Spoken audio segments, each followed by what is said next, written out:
ព្រោះគេមានគ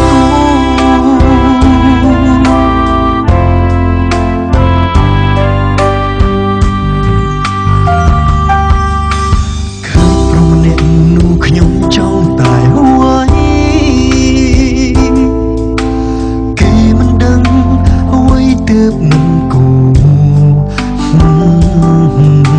ក្នុងខួរក្បាលមានរាប់រយសំណួរ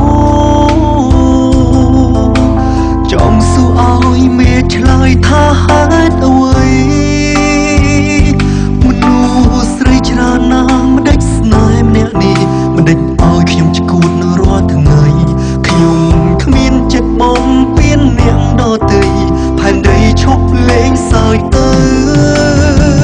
លងស្នេហ៍ផ្កាប់មុខក៏ទុកគេនឹងគេតែគេមានគូទៅហើយឲ្យខ្ញុំបានស្និទ្ធត្រឹមក្នុងក្តីសុបិនស្ទើរដាច់ខ្យល់ឃើញមុខស្រទន់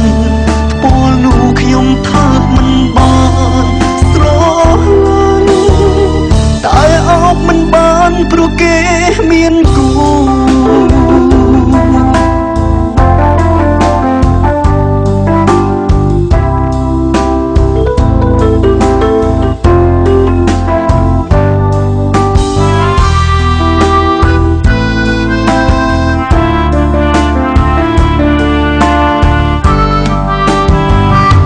ស្នេហ៍ផ្កាប់មុខក៏ទុកគេនឹកគេតែគេមានគូទៅហើយឲ្យខ្ញុំបានស្និទ្ធត្រឹមក្នុងក្តីសុបិនស្ទើរដាច់ខ្យល់ឃើញស្រទន់